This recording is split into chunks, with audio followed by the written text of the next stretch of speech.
You know, when Mark mentions over half a century, I feel like I need to lay down and take a nap or something. But it's true. Well, I really appreciate your prayers. I fell, and I still don't quite know how it happened, but that kind of thing can occur.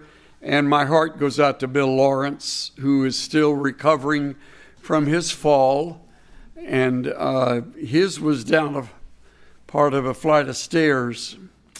Can't imagine. Mine was out front, in front of the whole neighborhood. You know, just went out to get the mail. Next thing I knew, I was flat on the pavement. And it's very unforgiving. Tough moment. And I'll tell you, I am grateful that I did not suffer a concussion, but landed directly on my nose, which I guess was a little bit of a cushion, the way the doctor put it. And I guess I have now a deviated septum. You know what that is? That cartilage inside here is a septum, and up there it's kind of boogered up. It's probably not a good choice of words for that, but messed up in there. Anyway, I can't tell it. I can breathe out of both nostrils, so I'm grateful for that. And it could have been so much worse. Never went unconscious. Bled like a stuck hog, and I've still got the blood down all around the mailbox, you know. Somebody said that should have had a friend come and draw a chalk line around where I was, like a homicide victim or something, you know. I have real weird friends that think like that. Anyway, back to be with you, and I am grateful that I went through that and was able to come out on the other side with no loss of memory and no lingering difficulty, as best I can tell. I want to take you back 50 years today. In light of what today is, it occurred to me it would be appropriate to address this subject that is on everybody's mind, at least for a little bit of today, since today is what it is. And when I go back 50 years, that would be 1967. In the world of athletics, that was around the era that more and more of the black athletes were breaking into the professional game of football.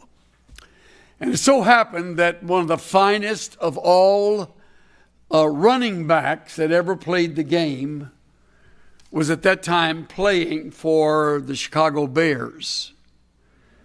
His name was Gale Sayers. If you love football like I do, and if you follow the game, you know that he sort of took the athletic world by storm. In my opinion, still one of the greatest that ever played as a running back, and he played his years for Chicago. Playing alongside Gale Sayers was a man named Brian Piccolo. Brian and Gale Sayers roomed together back when that was also unheard of.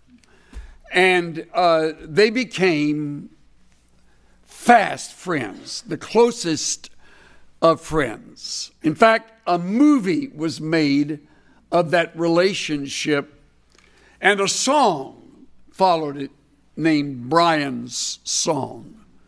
Now, some of you are connecting with it a little better. Right at the height of his career, by the way, both of them carried the ball, but Gale Sayers was by far the better of the two and won an award that year that was to be given at the Professional Sports Writers Association. I think it was held in New York. And Brian and his wife and Gail and his wife were going to go together for Gail to receive the award, but Brian was cut down by cancer and was at that time bedridden. And it broke Gail's heart that Brian could not be there. So when he stood to receive the award, he made this statement: "You flatter me by giving me this award, but I tell you here and now, I accept it for Brian Piccolo. He, not I, is the man of courage." It was called the George S. Hallis Award for the most courageous player of the year. He, not I, is the man of courage who should receive the George S. Hallis Award. I love Brian Piccolo, and I'd love to know that you love him too. Soon as the banquet and the event was over, they quickly made their way back to Brian's bedside, and he gave him the award and wanted him to keep it because to him, he was more deserving, having played with that disease as well as finally been cut down by it. The beautiful thing about their relationship is that both of them admitted they had never really known a man outside their race that well, to say nothing of loved him. Gail makes the statement in one of the sports stories that he had never really known a white man, aside from George Hallis, the coach of the Bears, until he met Brian Piccolo and they roomed together. And Brian Piccolo said he'd never really known a black man, hardly at all growing up, because their worlds were just separate. You can't imagine that today, but back in that day, it wasn't that uncommon. In fact, I'm just now finishing another book that is the story of the Dallas Cowboys, and it talks about one of the early on in their history. One of the difficulties was finding a hotel that would permit a black man to stay in the hotel, of all things. Anyway, back to my story. The thing I love about the speech that Gail Sayers gave is the line, "I love Brian Piccolo."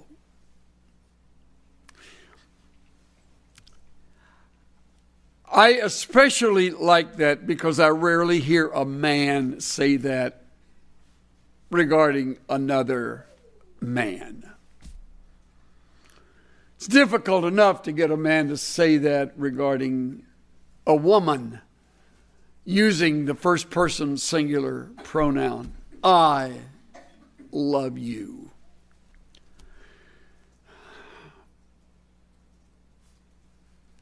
And that's regrettable.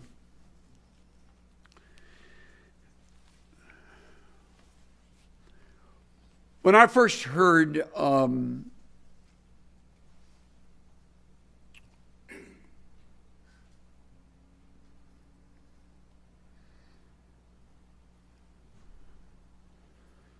Labrie, maybe something did happen to me when I fell.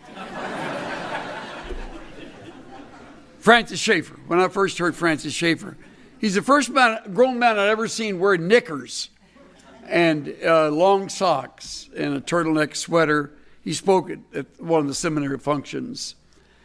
And I had just read his little book, The Mark of a Christian, and was impressed by it. A Christian's mark is, what marks us as Christians is not some little symbol or a book we carry, or a doctrine we embrace. What marks us as a Christian is love. They'll know we are Christians by our love. Or do they? When I turn to the upper room discourse and I find these intimate words of Jesus to his disciples, I'm impressed first of all with the words of 13:1 in John, where I read that before the feast of Passover, Jesus, knowing his hour had come when he would depart out of this world to the Father,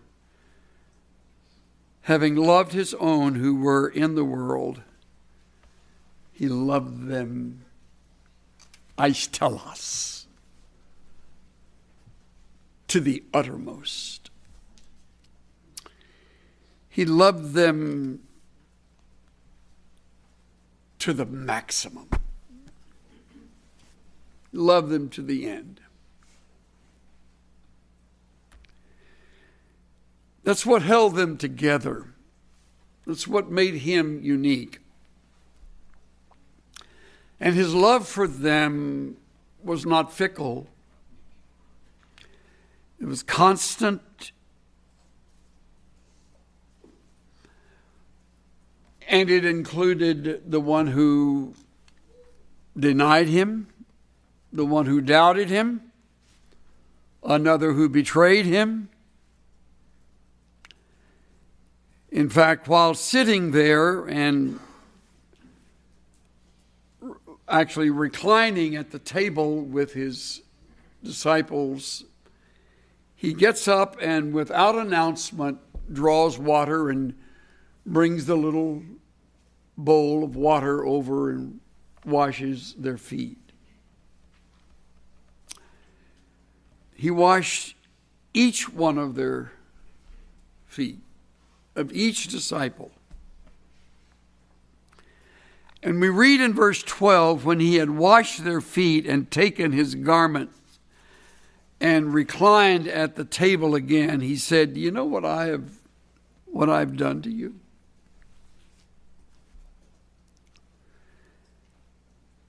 You call me teacher and Lord, and you are right, for so I am. If I then, the Lord and the teacher, wash your feet." Now, I know you know what comes next. But if you didn't know what he was going to say next, I think you would guess, you should wash my feet. Right? Just as I've washed your feet, you should wash my feet. But he doesn't say that. He says, you ought to wash one another's feet. Washing Jesus' feet would be a great honor. Being in his presence would be the answer to a long-time wish for all of us. But he doesn't say that you now are to wash my feet. That would be easy to do. That would be an act of worship, an expression of great devotion. But to wash one another's feet.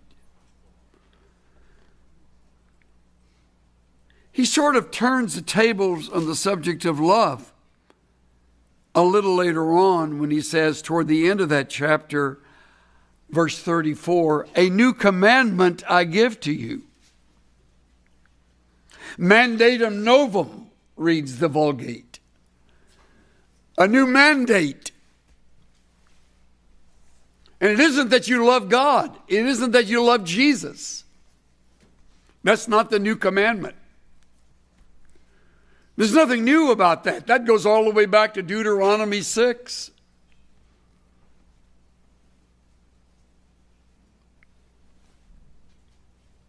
The new unique mandate is that we love each other. That we love each other. So when I read the words of Gail Sayers, I thought, how seldom I publicly say in a gathering like he had before him in that prestigious group, I love so-and-so. And I should not be reluctant about that at all. Matter of fact, let me tell you a quick story. Sometime after I came as president of the seminary, and I was such a different kind of president, you know.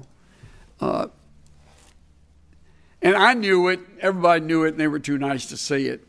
And so I realized that when I came, I was of a different stripe. I didn't come from the normal routine of all the letters and all the brains and all the world of academia, which was made the choice of my coming such a tough one for me to accept to begin with, and then even on the way through. So I thought, when I wrestled this through and finally came, I thought, well, I'm going to simply do what I do. And that is, I'm going to simply keep on being a shepherd. That's what I am. So I did that. And I did that with these faculty members. I remember one chapel service. A faculty member was being honored for having just finished a large volume on Leviticus. I mean, he knew more about Leviticus than Moses. This is a big book. Big book. Came with a wheelbarrow So the publisher came to give him the leather-bound volume, and some of the faculty members that are here now were here then, and they remember. And he was given the book, and not a soul did anything. What? I applauded. I stood up. Well, the students decided, well, maybe we should do that too. And so they stood up and they applauded. And while everybody was applauding, and this prof was standing there very humbly accepting this first volume, or this first copy, I walked up to him and put my arms around him, and I whispered to him, called his name, and I said, I want you to know, as these students are all applauding, and faculty members as well, how much I love you and how much I respect you. I almost thought I caught a tear when I walked away from him. That afternoon, I got a note from him. I should have saved that note. A little handwritten note. He says, it's the first time in my adult life another man has ever told me that he loves me.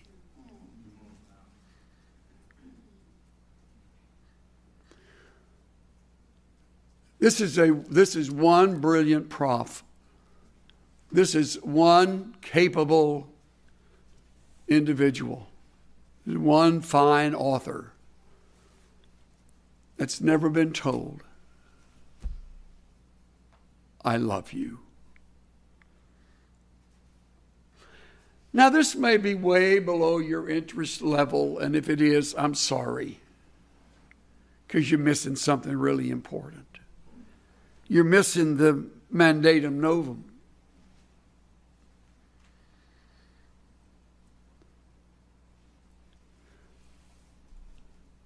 This is a whole new approach Jesus provided and left with his disciples. They're to love one another. And that would hold them close to one another. And they would need that. Who knows how long those simple words of mine, I had hardly given a second thought to saying. By then I was saying that to every chance I got, to every faculty member I'd be with and every student I'd be around.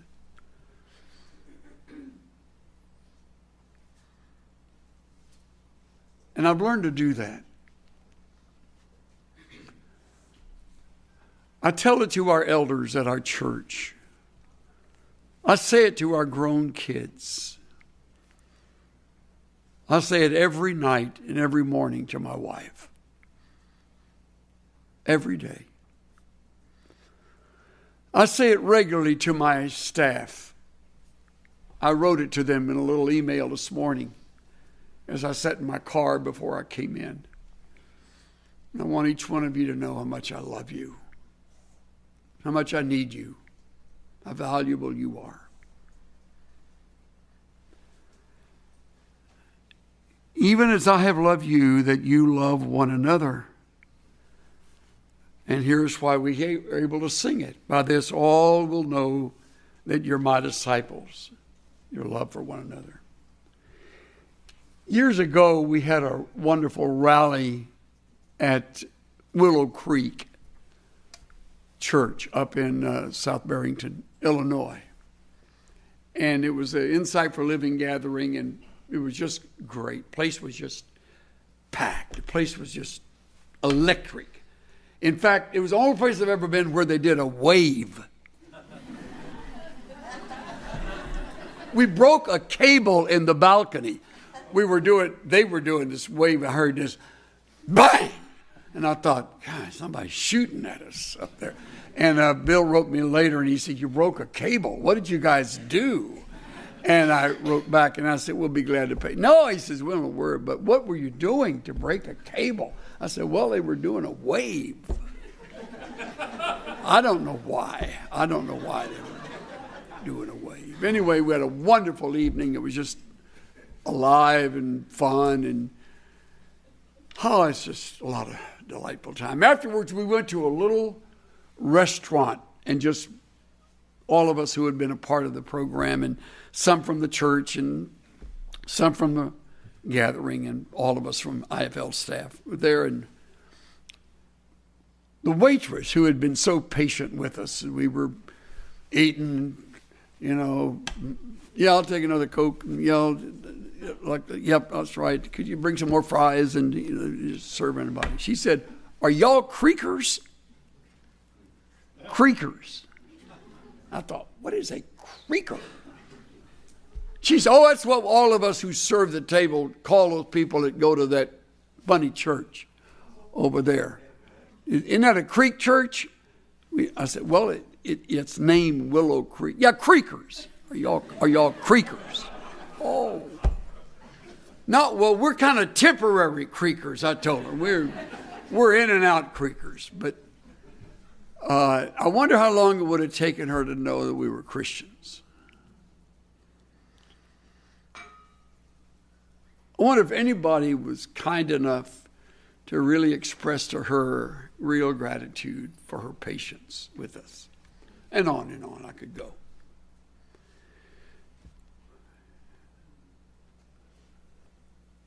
And I'll say that to you also. People in your class know you love them. Your prof know that you love him? Or does she know you love her?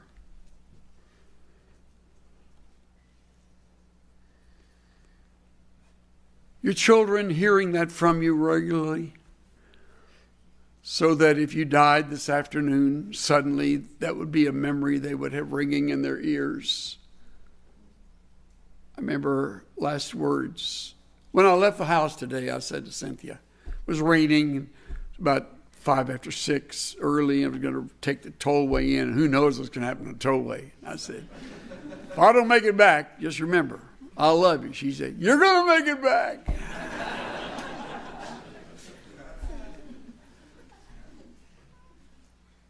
I love her.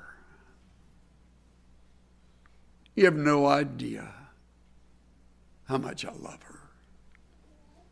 After almost 62 years of marriage. I married her when she was 12. Young. She was really young. No, she was 18 and really getting up there, wasn't she? Anyway. By this you'll know that you're my disciples. Look at 1 Corinthians 13.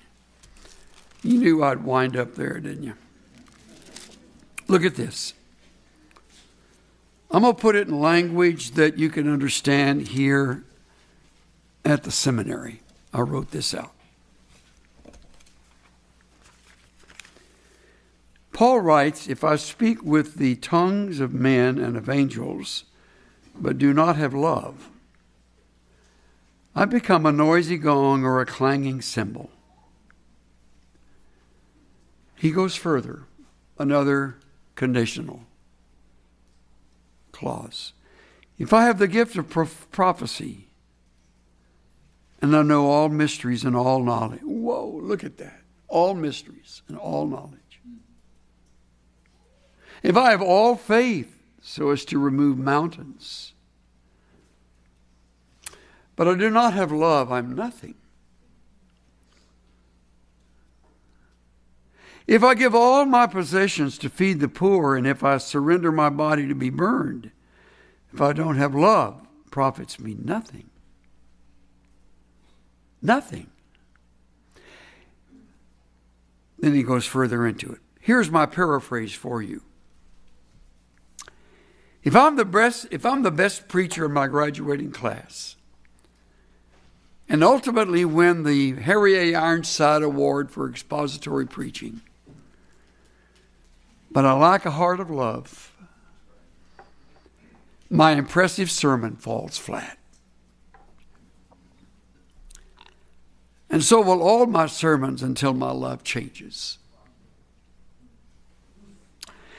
If I'm intellectually exceptional, linguistically gifted, and theologically astute, so much so that I will graduate 3.8,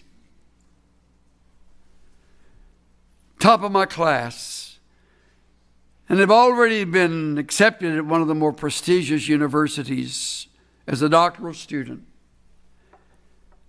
but I score low marks on love, I'm on my way to failure. Undeserving of anyone's admiration.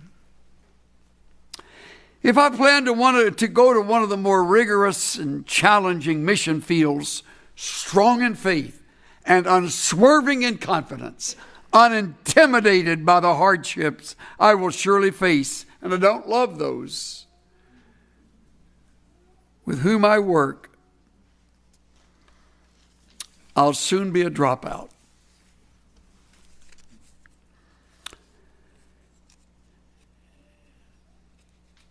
If I'm so committed to reaching the inner city that my spouse and I will give away whatever we need to pour our lives into those who live in that setting, but deep down inside, we don't love those we live among.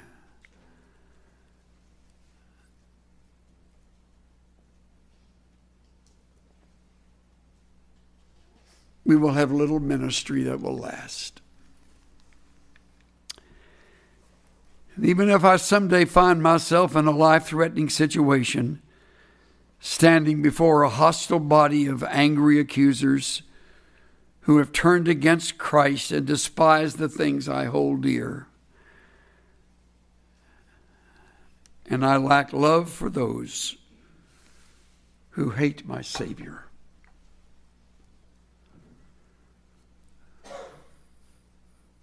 no rewards await me. See, we're not talking about a nice option here. We're talking about an essential ingredient. And there's no course on it.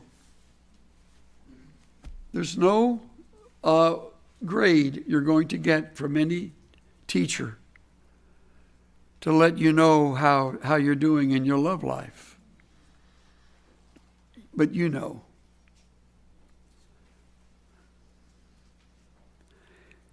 And because we sometimes need specifics, Paul gives us, best I can count, about 15 characteristics. Not time to go through all of them, but just a few of them.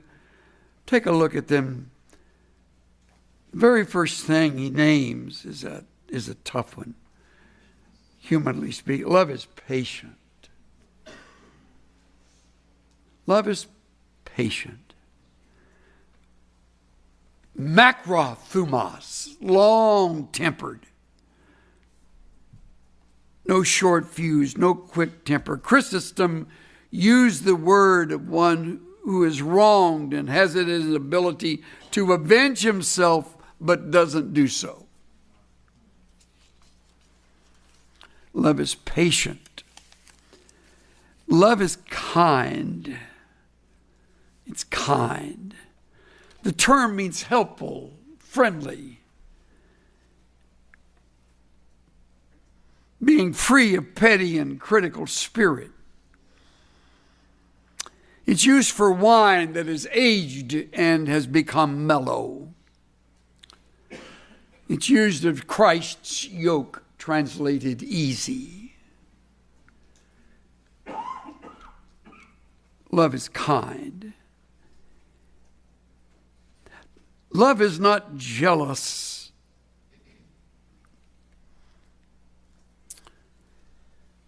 Doesn't burn with envy. Boy, that's a battle in ministry, is envy. You'll just fight it all the way through school, and then you get into an area where somebody is a larger church than you do, or is a larger crowd than you draw, and or maybe outstrips you in an area, and if you're not careful, you'll envy that person. Love isn't envious. There's a difference between jealousy and envy. Jealousy is the inordinate passion to possess what I have. Envy is the inordinate passion to have what someone else possesses. Jealousy, says Solomon, is as cruel as the grave. I used to be the most jealous person you can imagine when I first was cultivating a relationship with Cynthia. It's true. I'm ashamed of myself for that jealousy. I had no reason to be. And she finally said to me, if this keeps up, we're through. I can't live with this. I married a couple one time, and the guy was so jealous that every morning he checked the odometer on her car. And you know where I'm going with this. And when he came in the evening, he checked the odometer again. And he said, you drove 12.8 miles a day. Where'd you go? And she would say, well, I went to the store. He said, that's only 4.2 miles. So where'd you go the other? That marriage didn't last. The result of jealousy and of envy is a horrible thing. And by the way, love doesn't brag and is not arrogant. Arrogance is what we are. Bragging is what we do. It's neither. If love is preeminent, neither one is of interest to you.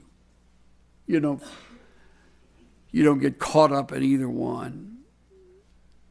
And it doesn't act unbecomingly. It isn't rude or crude. It isn't discourteous. Love prompts a gracious charm. By the way, being right doesn't give us the right to be ugly. Amen. And you'll be right because you've trained here. You'll be right theologically most of the time. And that doesn't ever give you the right to be ugly. So watch that. Love will keep you from being ugly about it. It'll give you patience with those that aren't right. You'll discern the wrong, but you won't land on them with both feet. Unload the truck on them. Love does not act unbecoming. It doesn't seek its own, meaning its own rights, its own way, its own interests. Lenski writes, selfishness lies at the root of 1,000 evils. between rich and poor, between capital and labor, nation and nation, one man and another, church member and church member. Cure selfishness, he says. Deal with selfishness, and you plant a garden of Eden. Love is not provoked, meaning it doesn't fly off at the handle. Enraged with outbursts of anger. It doesn't do that. It's not love.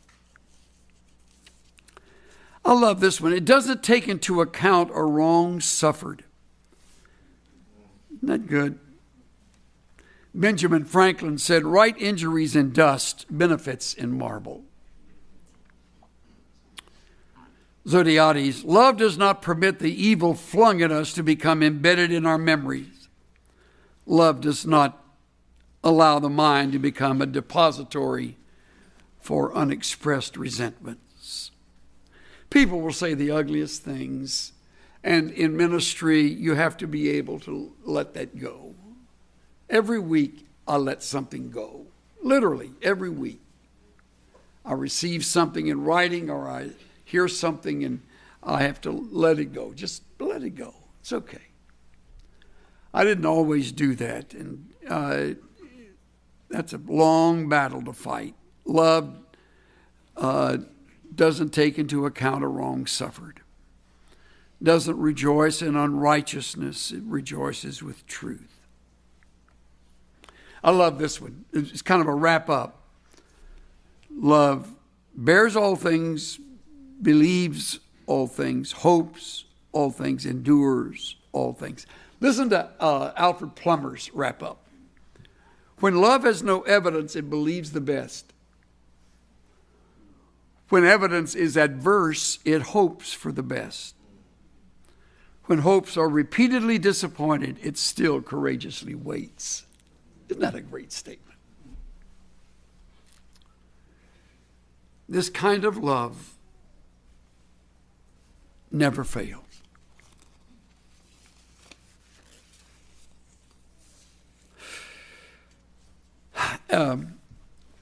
You never know when you minister to people what's going on in their lives. I was preaching last Sunday, and a lady was sitting down near the front, pretty near tears most of the time. And I wondered what it was that was going on. I had no idea. I don't believe I'd ever seen her before. And when it was over, she stood in the line to come walk by to say a few words. And she deliberately stepped back when others wanted to take some time because she wanted to be last, need a little more time. And you know what she said to me? A little less than 2 weeks ago, my husband blew his head off in our home when I went to the store to get us something to eat. And I thought, my knees kind of buckled when I heard that. And she just sobbed. Just kind of fell over on me. And I said, have you been going through a time of depression? Yeah, but I had no idea. You have a family? Yeah, we have 3 children. 2 of them are home. That woman sat in this church service, and one of our men had buried her husband, and had gone through all of that grief, and I had not known about it. And she said to me, she said, I just want to thank you today that when you said some things that could have been real strong, that you said them kindly. And I kind of teared up, and she said, you'll never know what that meant to me.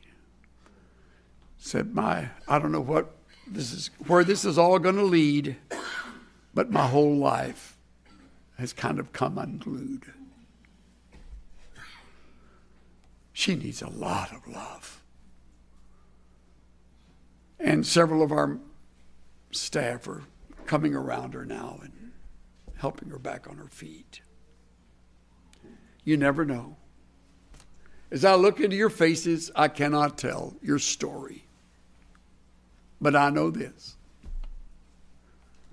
You need a lot of love. This is a tough school. I understand that. Ministry's tough.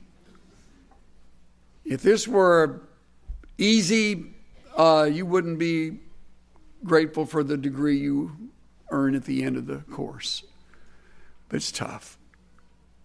Life's tough. Ministry's tough. And love is there like oil to just make those gears move smoothly.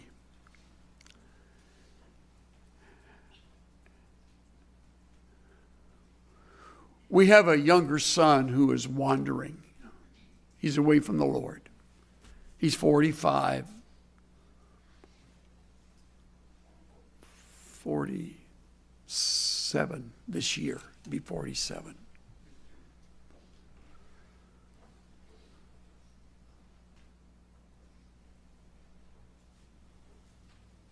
He and his wife chose to live a long ways away. And he's a marijuana farmer. And so he grows marijuana. It's all over Facebook. Chuck Swindoll. He's got my name on Facebook. So if you see it on Facebook,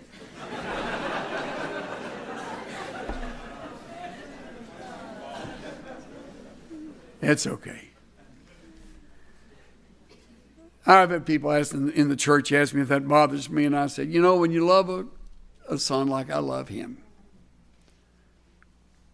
no. But I pray constantly. There's not a night when we hit the pillow at night, that we don't talk to each other about our Chuck. But you know what's beautiful? Scout's honor. Every email he sends me ends with, I love you, Dad. Isn't that great? He's the only marijuana farmer I know.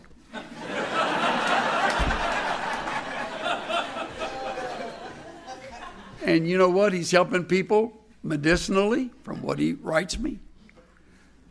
And I know a couple of them who get the capsules right here in Texas that he sends them to.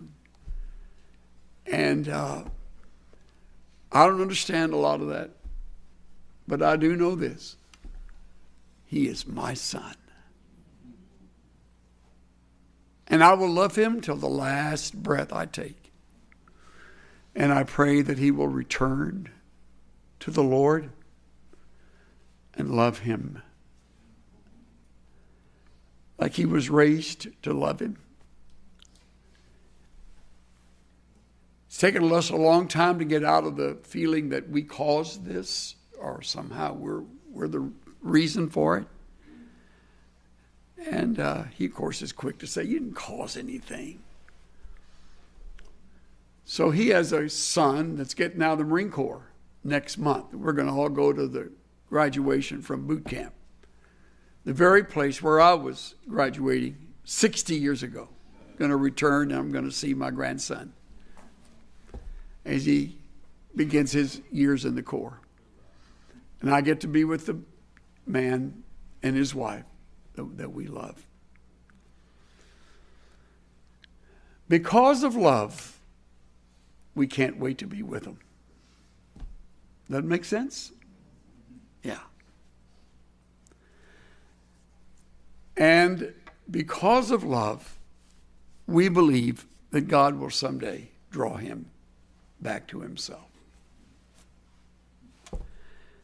We pray that that will be true.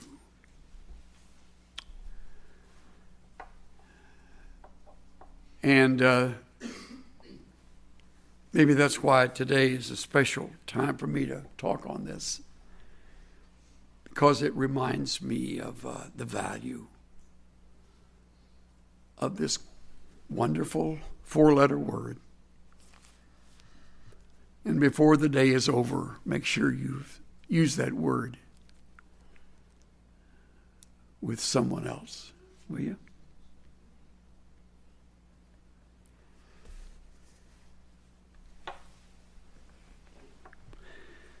Thank you, Father, for your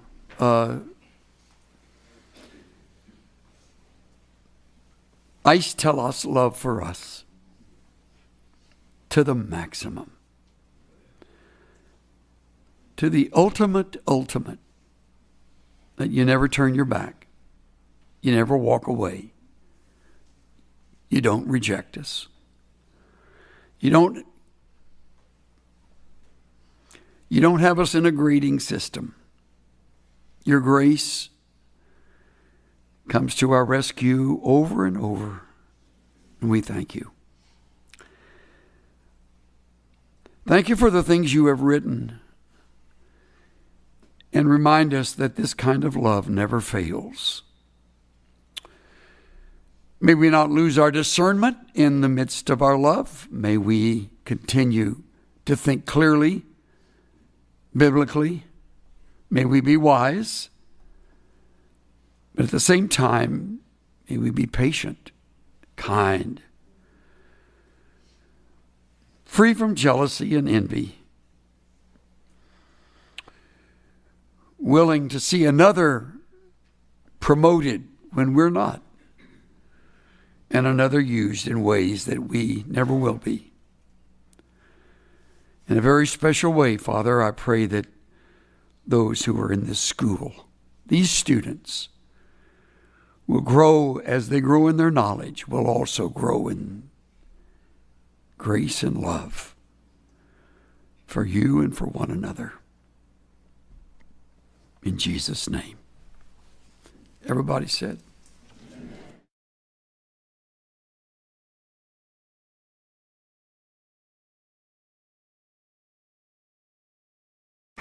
Good morning.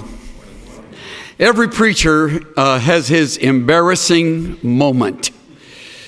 And it happens to all of us. No one is immune, seasoned as well as those who are just getting started. Things happen that we don't expect, and because of that, we find egg on our faces. I'll explain that a little further later, but first a story about two well-known preachers of yesteryear. Harold Hockingham was the pastor of Park Street Church in Boston. Donald Gray Barnhouse was the pastor of the Great Presbyterian Church in Philadelphia. They were friends, and they decided on one occasion they would preach sort of a round-robin series of evenings together for 30 days. And that month of time would be spent from Boston all the way down to First Presbyterian Church of Pittsburgh, where Clarence McCartney was the pastor. Anyway, they would swap off each night. One would go first, the first night, the other would go second. The following night, the one who was second would go first, and it would go back and forth.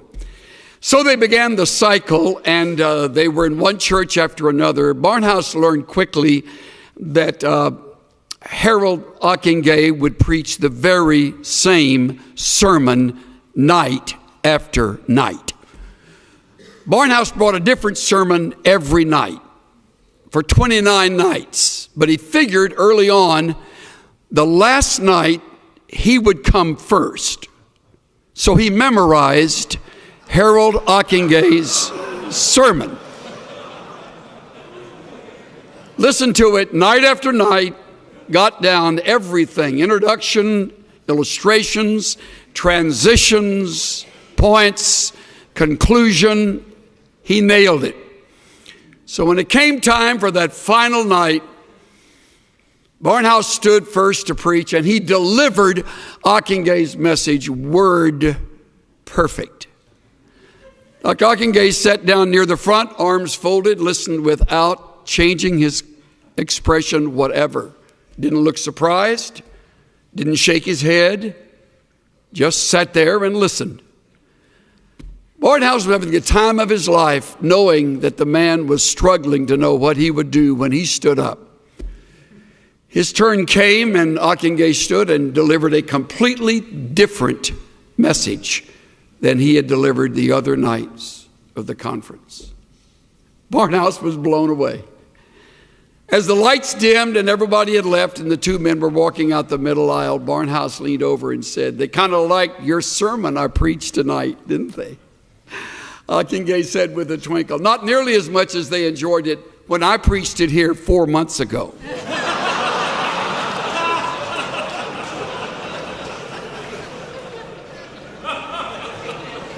Every preacher has his embarrassing moment. Mine came on the way to chapel today when I realized that the message I planned to preach, I preached here 98 days ago. And yet, most of you won't even remember it. I started to say, let's see a show of hands to tell me, were you here and do you remember what I talked about? I talked about 2 words. And so now that I'm wiping egg off my face, I am scrambling to say the same thing in a little different way. Maybe by saying them in the same semester, it will land home and you will never forget the 2 words. You've heard the words since you were in Sunday school. You have heard these professors remind you of them both in words of warning as well as words of encouragement, and maybe even a few testimonies about how the words came to their rescue. The words appear in Scripture in one way or another hundreds of times, and you will use the words with others in your ministry, both from the pulpit as well as a counselor, a friend, a minister of music, whatever capacity you'll serve in, on mission field or here at home, you'll use these 2 words. And they are, trust God. 2 single-syllable words that you have heard forever, but you will discover as time passes how difficult they are to obey. Trust God. Mark DeMoss, in a little book that most of you will never read since it's so elementary, titled The Little Red Book of Wisdom, writes, "I will never forget standing on the lawn in my pajamas at 2 a.m. that Memorial Day weekend, watching with my family in disbelief as flames gutted our large English tutor to a stone shell. By dawn, everything we possessed was lump or ash. I was 10 years old and was the first to escape the inferno, having sleepwalked, they told me, down the stairs and outside on my own. A fireman saw me shivering in the early morning autumn air and wrapped a blanket around me, while one of his colleagues was gently but urgently coaxing my sister to jump from the second floor window into his arms. The scene was chaotic, lonely and crowded at the same time. For a week or so, we lived with friends, and then we bought school clothes, rented a house for 9 months before moving again. I shake my head to think that long before home alarms were standard, all 9 of us awoke from deep sleep and escaped virtually unharmed. Plenty of fire stories end differently, DeMoss adds. One recent Halloween night, my friend Bruce and his wife took their kids through their neighborhood while Bruce's father-in-law stayed behind to pass out candy to trick-or-treaters. Bruce and his family returned to find their home ablaze, too late to save his children's grandfather. Next day, when I walked around Bruce's charred lot, the smell of sodden ashes shot me back 30 years to my own family's tragedy. Good insurance policies can replace bricks and furniture, and families can rebuild, but no policy can replace the loss of life or special possessions. Irreplaceable losses have more to do with family value than market value. Of course, I have no way of knowing what the future holds for you. You may lose your home and everything in a fire. You may lose your spouse to an early disease, detected but not cured. You may lose your dreams, your hopes. You may lose a relationship that you have cultivated over the years. All losses are painful. And you will be brought back over and over again to the words of Proverbs chapter 3, verses 5 and 6. I know. You memorized them in Vacation Bible School or when you were growing up at the knee of a godly mother and or father, and your lips will move as I quote them. Trust in the Lord with all your heart, and lean not to your own understanding. In all your ways, acknowledge him, and he will make your paths straight. All your heart, all your ways. Trust. Trust. Now, we have a problem with this because of several things. First of all, we are too blamed self-sufficient. We have learned how to get ourselves out of jams rather than acknowledging the jam has very well been either directed or permitted by our sovereign God to teach us. And by not trusting him, we short-circuit the test and go our own way, getting ourselves out of our own mess. We're too self-sufficient. Another reason we fail this test is because we're too quick to call on others. We have a lot of very capable friends. As life unfolds and you leave this school and you're involved in your church, your work of ministry, your realm of responsibility, you'll meet other people. Many of them much smarter than you are. Most of them richer than you are. Better connected than you are. And some of them will become good friends. And they will become your crutch. You'll trust them rather than the Lord your God. Because they're right there and they have connections. And when you're up against it, they'll get you through it. Another reason we don't trust is because we feel distant from the God of heaven. Don't feel too guilty about that. So did Job, as godly as he was. And yet Job said, in the midst of all of the loss, though he slay me, I will trust in him. Though he take me off this earth, in the process, I leave trusting him. I will trust him. The fourth reason I would name is that we have cultivated the bad habit of worry. Many of you are much better at worrying than you are at trusting. If you were to put together a worry list, it would outrun your prayer list. And you're worried right now about something. Most likely, it's related to something about your schoolwork, some course, some class, some test, or maybe your finances. You don't have enough money. I'll give you a word of encouragement. You'll never have enough money.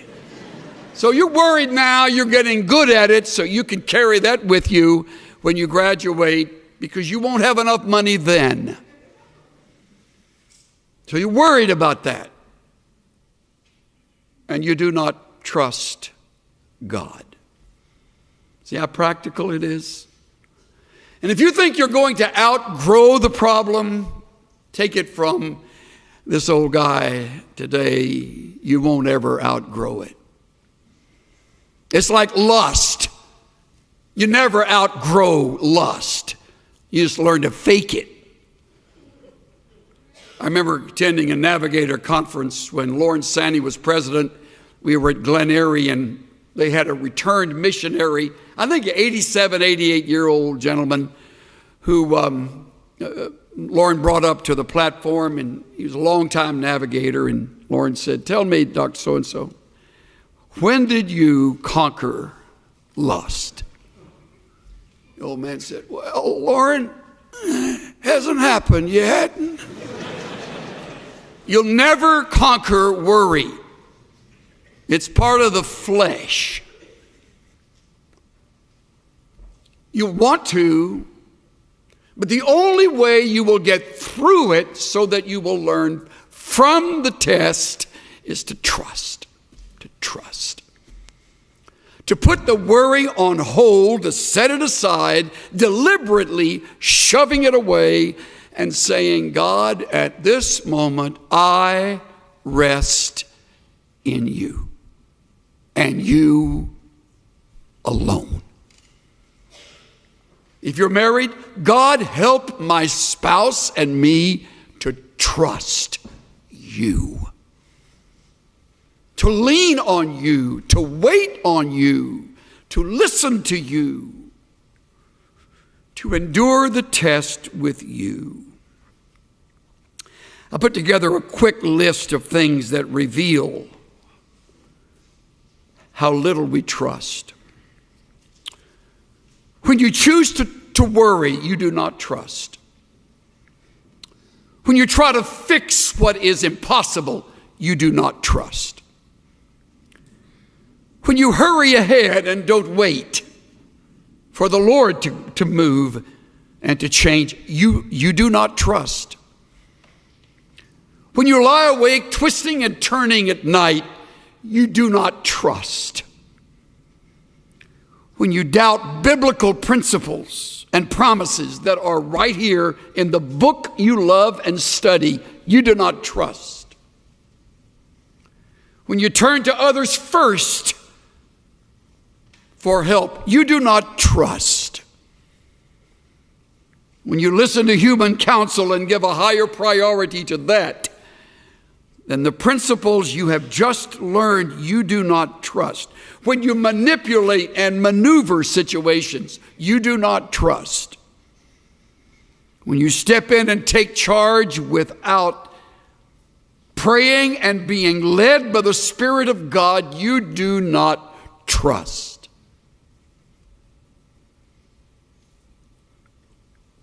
When you cling to others in order to feel secure and needed and loved, you do not trust.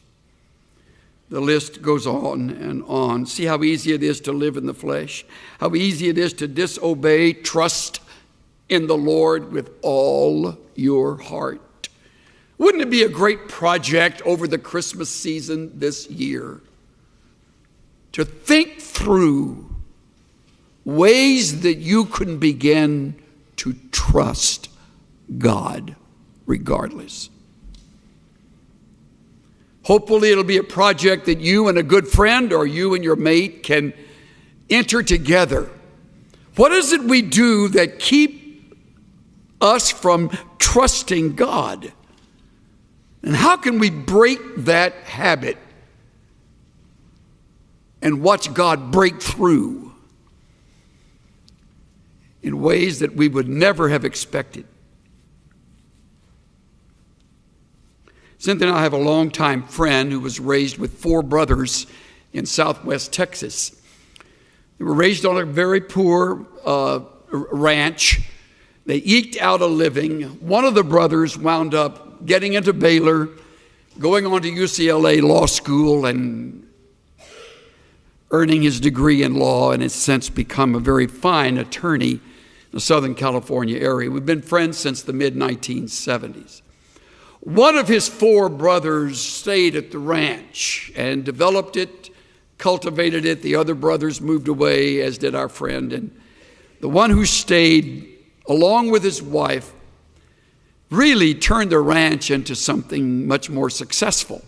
Grew crops that worked, got cattle, bred them, sold them. Little by little, kind of got on their feet and finally became pretty much financially stable. Then the fires of 2011 across Texas swept through their area. And they came to that ranch. By now they knew they would lose all the cattle.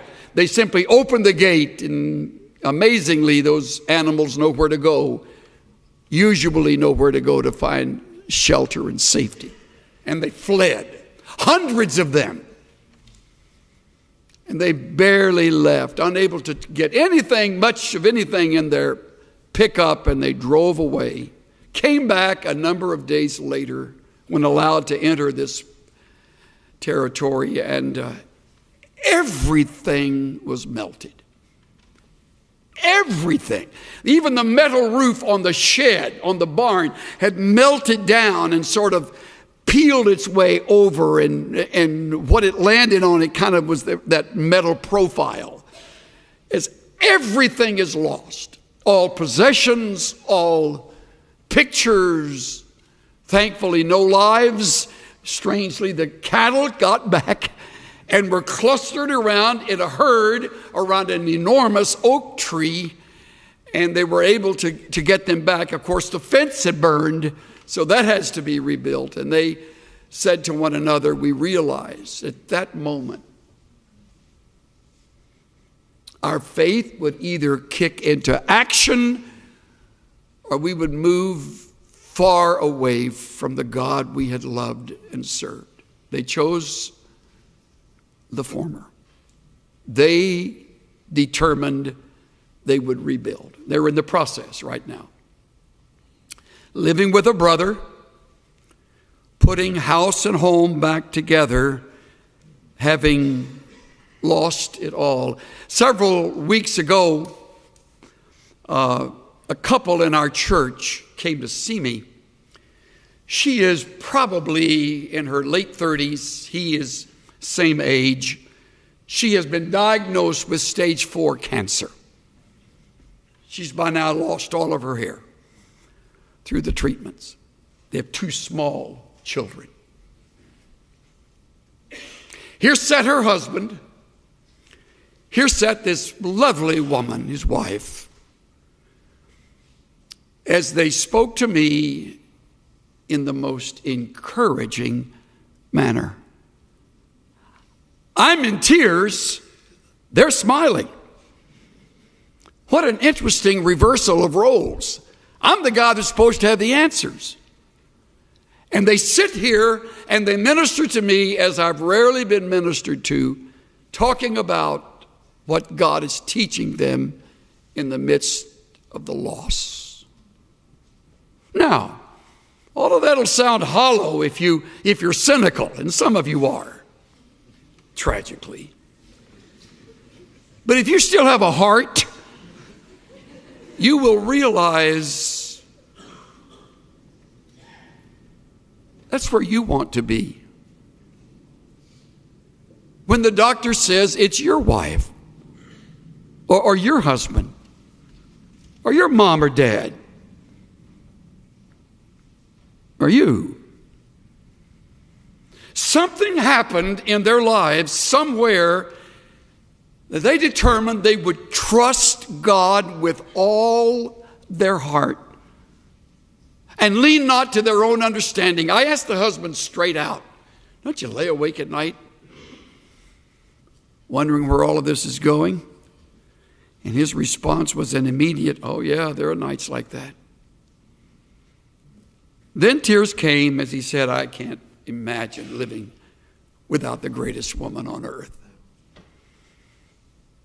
I mean, this is real life stuff. And I put my arms around both of them at the end and told them how much they mean to me, to us as a church. She still has stage 4 cancer. We prayed. We talked about prayer in the midst of this. We discussed a future without her and the possibility of how God has the ability to heal her, can heal her, may heal her, and may not. He said, to be honest with you, my greatest fear is knowing these children would be raised just by me. Because without this mom, I can't imagine how I'm going to be able to do that. True, honest words.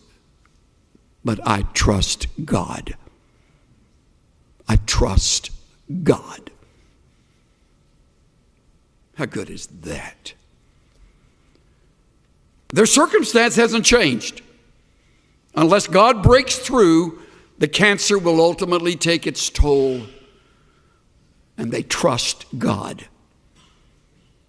And should the Lord choose not to heal her, and I have her funeral, I am confident his words to me will be through tears, I am trusting God on where to go from here. That's what I'm talking about, men and women. And being in ministry will not make you immune to tests like this.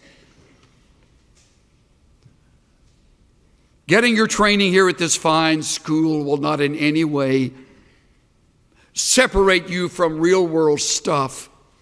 Count on it.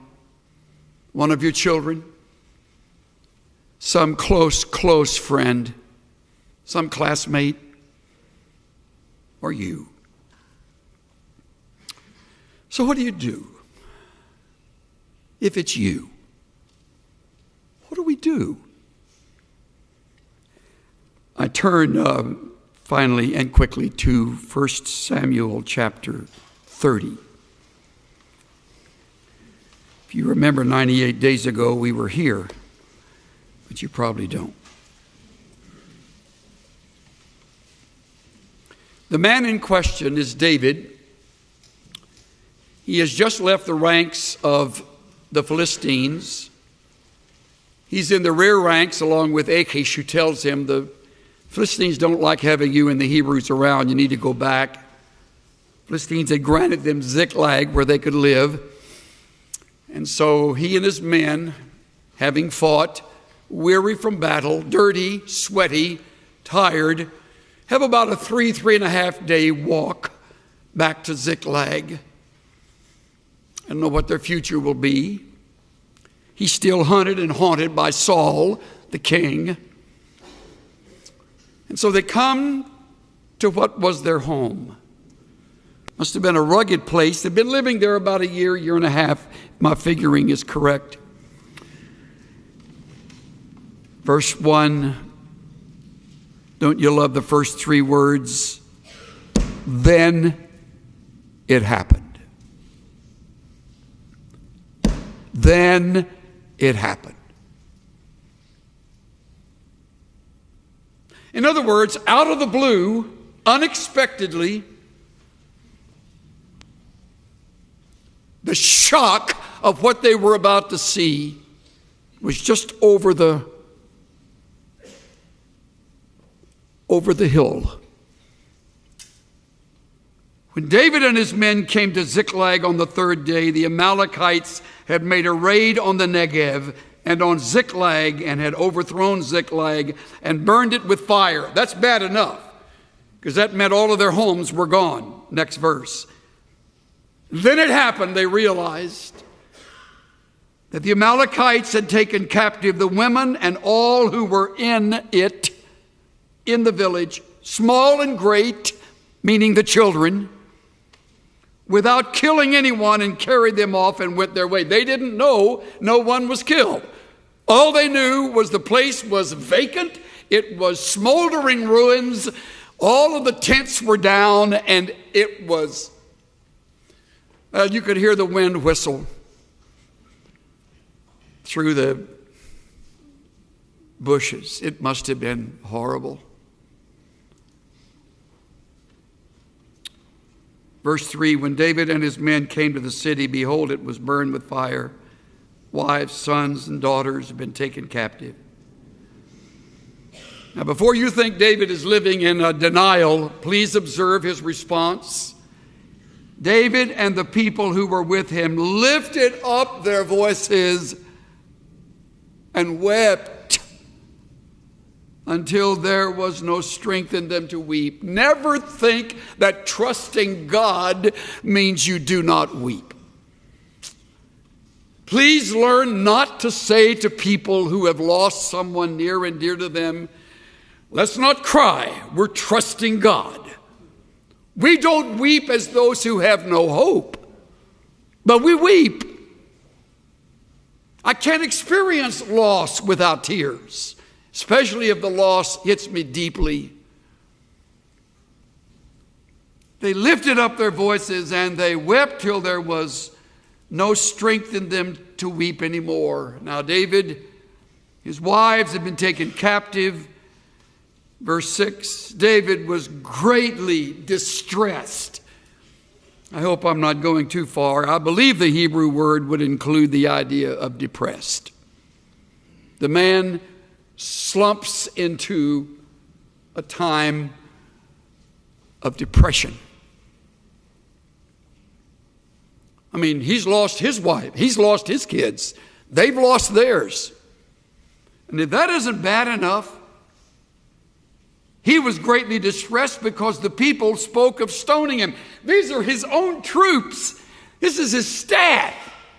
If all the men were there, this is 600 of these warriors that he's trained since the cave of Adullam. These are his guys.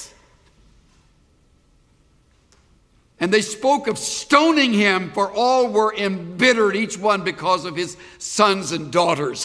Why didn't you think ahead, David? You're the commander in chief. Why would we leave them without protection? What were we thinking? You're the leader here. Well, you'll go through that too, by the way. That's all part of the job. It just isn't written in the job description. And there will be those who will turn on you when you have nothing to do with what has happened, but you're the scapegoat. You're the target. You live with a bullseye on your chest. And all of them looked at David and turned against him at that. There was mutiny, or almost. Then we read the best part of the story in the latter half of verse 6.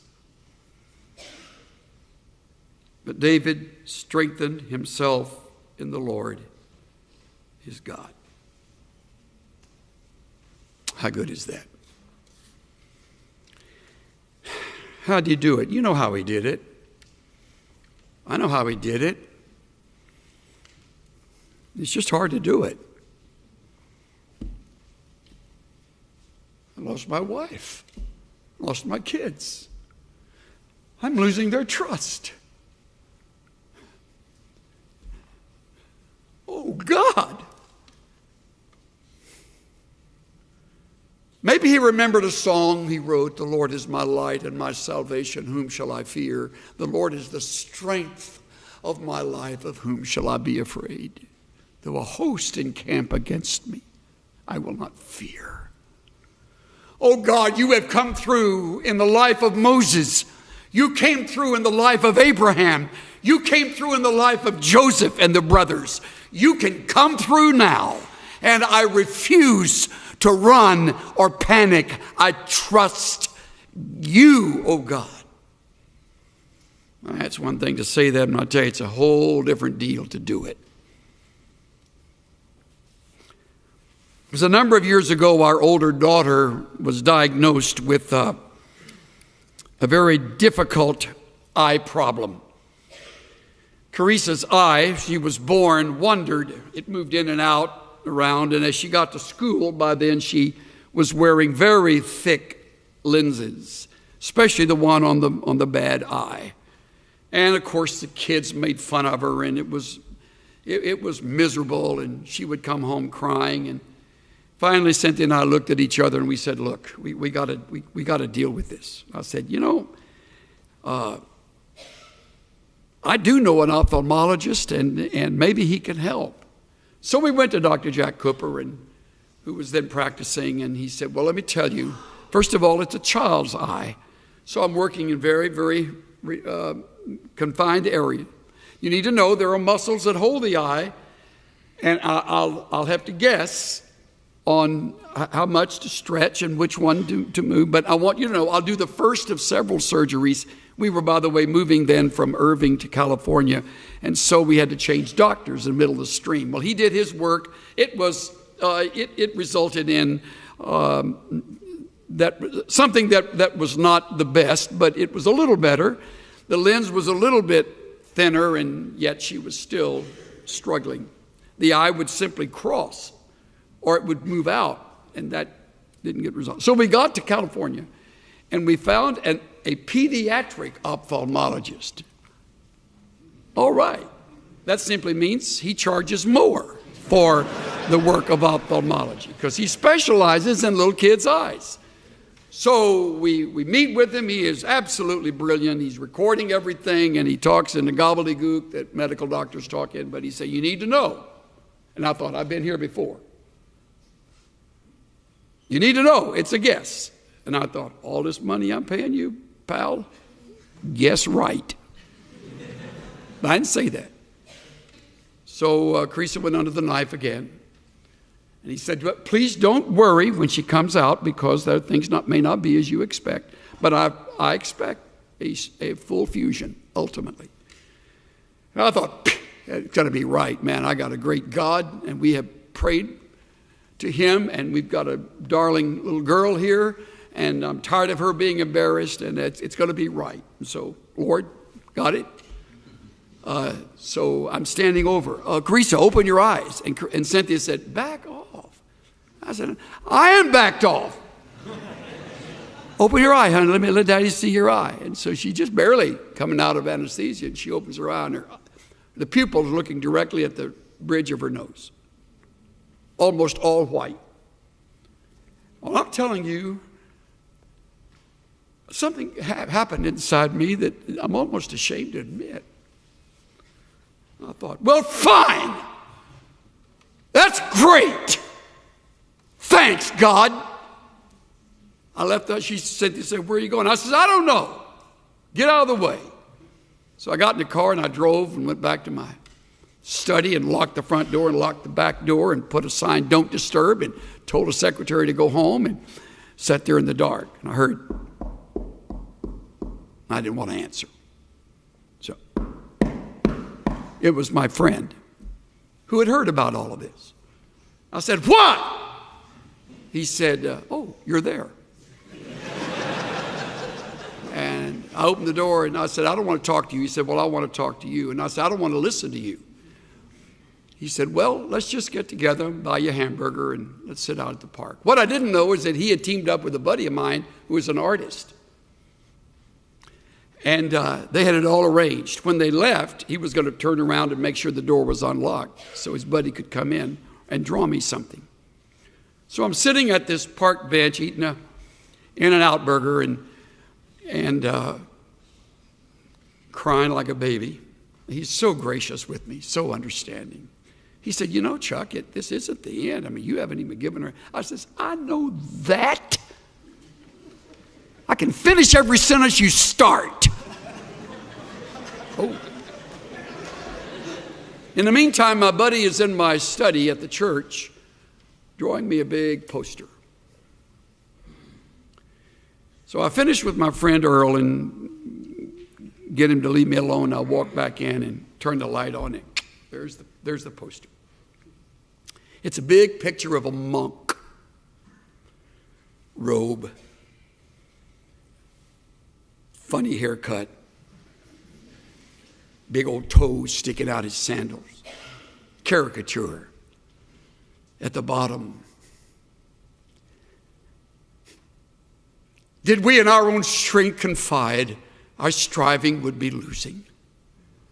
We're not the right man on our side, the man of God's own choosing. Dost ask who this may be? Christ Jesus, it is he. Lord Sabaoth his name. From age to age the same, and he must win the battle. And I sobbed like I haven't cried in my adult life when I realized how unbelieving I had been. He will win the battle. He will win the battle. It'll be his battle. And I'll simply enjoy the spoils of his victory. I kept that poster for years. For years. Thank the artist friend for painting it for me. Every time I sing A Mighty Fortress, I think of that. Several weeks later, Carissa was home, and from that day till today, straight on fusion. Eyes as straight. She doesn't even need glasses. I'm the guy in the thick glasses now. She doesn't need any glasses. And the Lord taught me through my shameful response. He'll win this battle. Trust him. Trust me. Trust God. It's so sweet to trust in Jesus. Just to take him at his word. Just to rest upon his promises. Just to know, thus saith the Lord. Trust God. Say it. Trust God. Do it again. Trust God.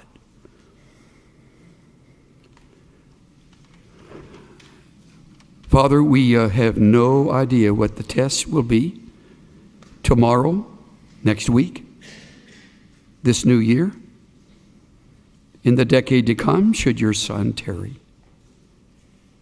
With our family, with our friends, we do not know. But we do not confide in our own strength, but in the one who wins the battle for us. Teach us to trust